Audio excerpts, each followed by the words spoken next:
तर या ठिकाणी आपण क्वेश्चन नंबर 46 सॉल्व करणार आहे. 5 current carrying conductors meet at a point O as shown in figure. तर 5 कंडक्टर दिलेले आहे आणि ते ओ पॉइंटला मीट होत आहे. तर ते आपल्या फिगर पण दिलेलं आहे.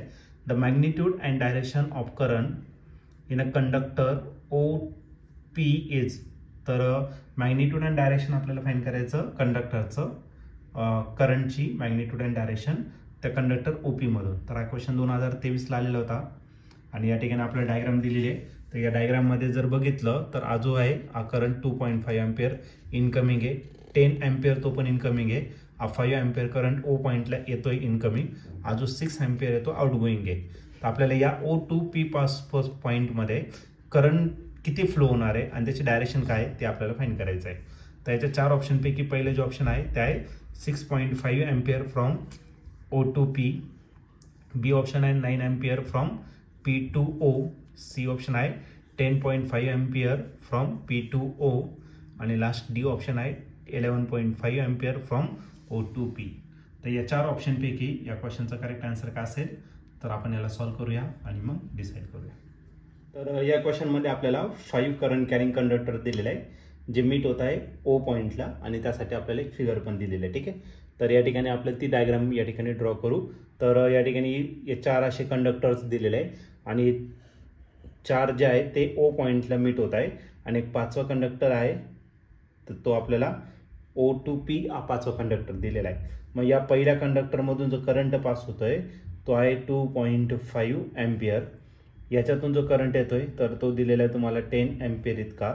याचा जो करंट चाललेला आहे तो 6 एम्पियर इतका आहे आणि याच्यातून जो करंट येतोय तो किती येतं 5 एम्पियर इतका करंट दिलेला आहे. ओके. तर या OP पॉइंट मधून किती करंट पास होणार आहे तो आपल्याला या ठिकाणी फाइंड करायचं आहे. त्याचं मॅग्निट्यूड पण फाइंड करायचं आणि डायरेक्शन पण आपल्याला ठिकाणी फाइंड करायचं आहे. ओके. आता या ठिकाणी O जंक्शन दिलेलं आहे आणि या ठिकाणी काही करंट येत आहे काही करंट जात आहे. तर आपण या ठिकाणी किर्चॉफ्स करंट लॉ या ठिकाणी यूज करणार आहे. मग कोणत्या जंक्शनला ॲट जंक्शन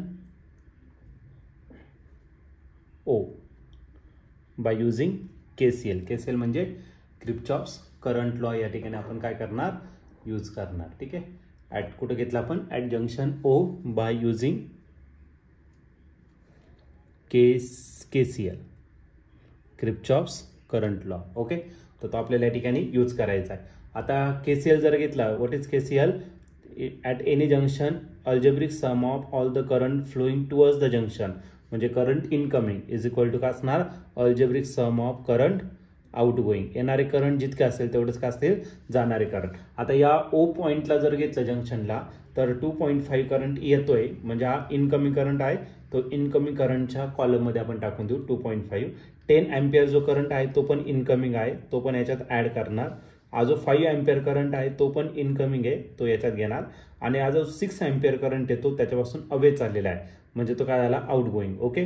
आता इनकमिंग करंट जर घेतलं त्याची क्वांटिटी जास्त आहे आणि आउटगोईंगची कमी आहे म्हणजे हा जो करंट आहे O to P मध्ये तो O पासून तर P पर्यंतच या ठिकाणी ड्रॉ होणार आणि तो जो करंट आहे त्याला आपण सपोज काय कन्सिडर करू I. मग I जो करंट आहे तो कोणता असणार तर आउटगोईंग. आता या दोन्ही करंटची आपल्याला काय करायची या तिन्ही करंटची आपण काय करू ऍडिशन.